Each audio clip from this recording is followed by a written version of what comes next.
Hello YouTube, it is Chris here, and in today's episode I'm going to be doing and discussing something a little different. Why I hard use test my tools. So stick with me.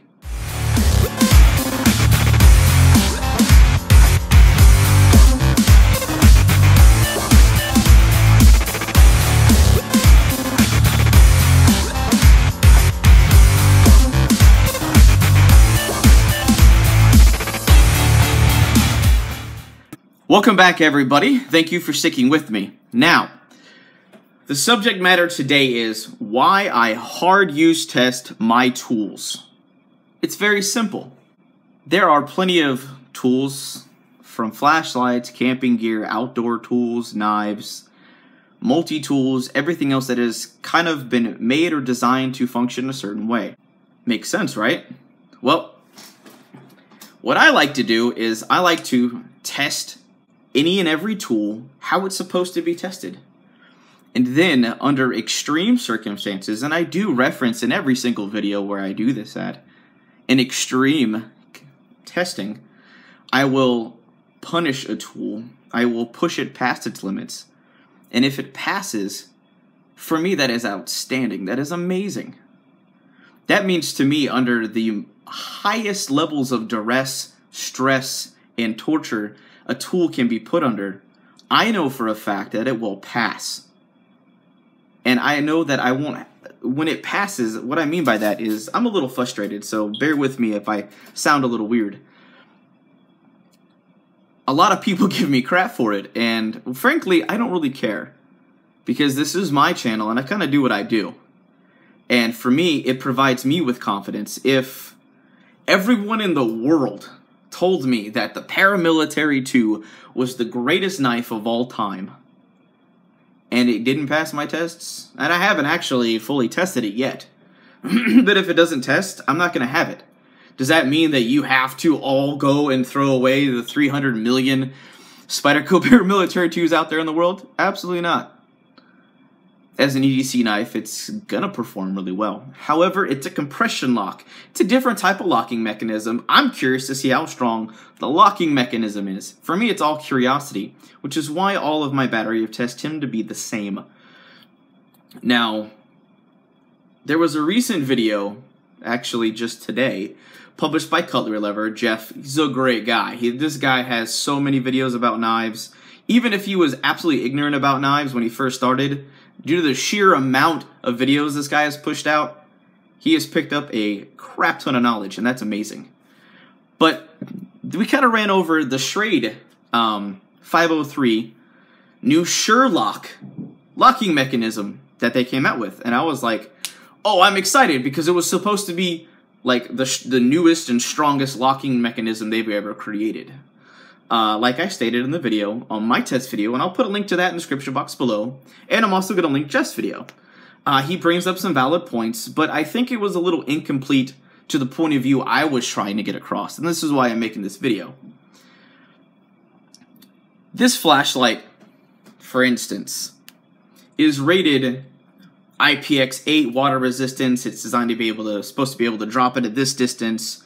And you're supposed to be okay, like it's supposed to take a certain amount of shock due to accidental drop, falls in the water, rain, harsh weather. You know, when you're using a flashlight, it's going to be dark, it's going to be crappy weather typically, or, you know, it's just kind of how you're going to use it. Are you going to use it at noon during the day? No. It's going to be, I want that tool to, as has been stated in a few subject matters, the right tool for the right job. But for me, sure, did it pass the tests that it was rated for? Absolutely. Now, what I choose to do is push it beyond its normal practicalities, its normal testing, and find out how far I can take it.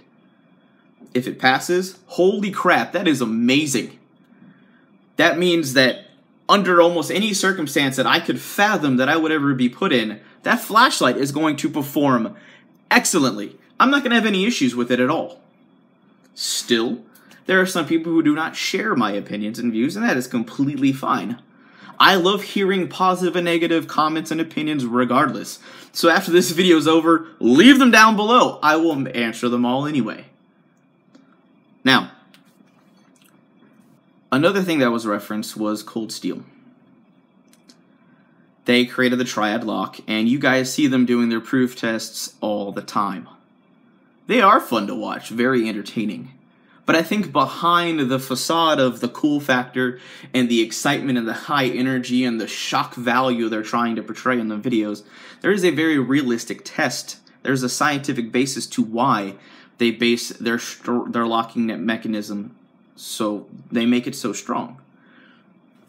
Now, I put the code 4 in this video for a very specific reason.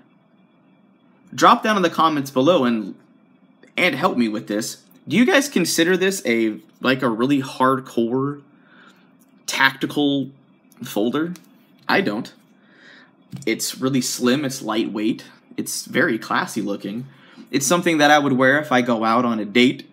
I don't know if I would like go all hardcore. I would save that for a knife that was either steel lined or G10 such as that, or has a different kind of handle material. It's a really sleek, nice profile gentleman's folder of sorts. However, they still based their very ferociously strong lock around the foundation of how that knife was built. Why? Well, because in my mind, it's user confidence. Knowing that even if this was all you had in your pocket and you got stuck in some really crappy situation, how Lynn Thompson likes to put it, when the chips are down, you know that your knife is not going to fuck up on you. It's not going to break. It's not going to have any issues. So even though a lot of the knives and tools have nothing to do with knives or cold steel, so we're going to take it out of the frame, I'm still going to push it that far. Doesn't seem so crazy to me. There's definitely a method behind their madness as to why they base their entire folding line, for the most part, behind that Triad lock. It's user confidence. At the end of the day, your fingers are at stake. Now, another reference that was made in a few videos, and this is not the only time it's happened, is I've been called stupid for doing the downward guard strikes or the spine whack tests because they're extreme. Absolutely, they're extreme. I get it. I totally would I do that normally? Would am I just going to go buy a knife and whack it for no reason? No. Do I do it to all the knives I purchase and own now? Yes. Why? Because I found that test very interesting in an extreme fashion, that if it were to pass that test, I'm like, you know what? If I had to use this knife in a very weird fashion for a very odd reason, and you never really know why you're going to need to do that, why you would need to put extra pressure or shock on a lock, but if you happen to have to, wouldn't you have a lot more confidence in that blade? Absolutely. Now, it was made reference that, but what about peasant knives and slip joints? So I decided to bring a slip joint. I love this multi-tool. Am I going to go spine whack it and downward guard strike it? No. It has no true locking mechanism. None whatsoever. The only thing that holds it is it's under its own weight, so I can defeat it. Now, if I have to, I'm pushing back this way and I'm cutting and slicing with it, is it going to work fine? Hell yeah, it will. I loved that tool. I think it's great. Also, when I tested this one, I like that knife. I think it performs really well. The blade is a nice knife, and I made that very clear in the video. But this is what bothered me. See, still no side-to-side blade play. It feels so solid. Weeks later. I've actually used it weeks later. People have cut with it weeks later. But this is what bothered me, and I have to hold this tight. Watch that again. Under the force of my own weight, I defeated the locking mechanism. To me, with this particular sampling, causes that knife to be unsafe if I have to do something with it. Now I don't want to use it. Because with this now, if I got a new one and I couldn't defeat the lock under. Look at that. I'm sitting at a table. Like, I'm not leaning over, and I mean, there's a camera in front of my face. I mean, I can only use my wrist to defeat that lock, and I did very easily. And I'm not a big dude. I'm not a strong dude, but I was able to defeat that lock, and that's what bothered me. So I wanted to really make that clear. That's why I hard use test the knives. Now, if I go ahead and get another one, or I receive another one or something like that, and if it doesn't fail, that doesn't mean I'm going to recant that one. This one failed. That's just how it is. And in Cutlery Lover's video, both of the knives that he sampled in the spine whack test did fail. And something I wanted to make clear is the other Schrade knives that I have tested previously on my channel the past year or so have passed those tests. Passed them. With flying colors. Did not fail. Didn't fail. That's what I want to make clear. This was supposed to be their newest and strongest lock, and it broke. Plain and simple. I'm not bashing the knife. I will never bash this knife.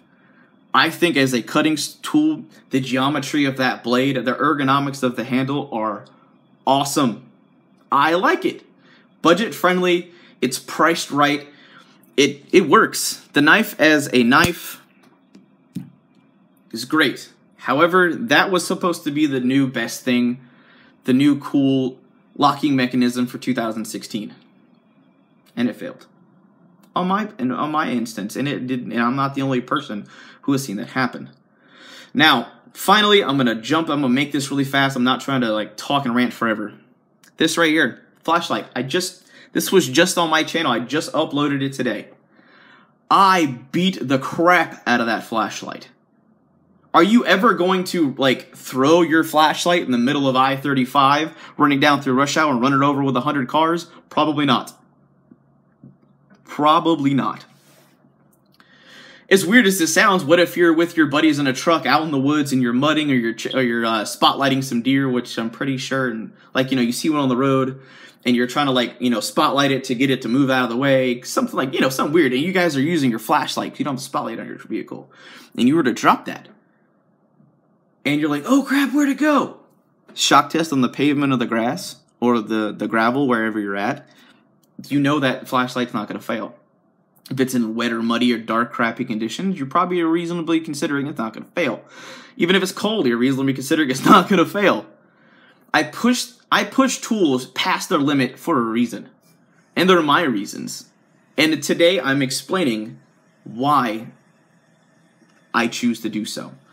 If you agree with me, that's great. That is awesome. If you don't, that's completely fine.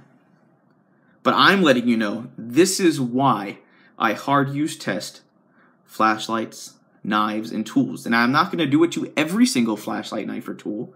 It's very dependent on what it is. If it's some dainty flashlight made of all plastic that I picked up for $1, I'm pretty sure as soon as I drop it, the plastic's going to crack. But this is rated to handle some pretty serious abuse. So I'll test it, and I'll push it past it. This was supposed to be the newest and best lock that they came out with. And it failed. It's just kind of how the cookie crumbles. So I'm going to keep doing what I do, and I hope you guys keep being entertained by my videos. But hey, that's it for now, guys. Hope you guys have a wonderful week. I'm out.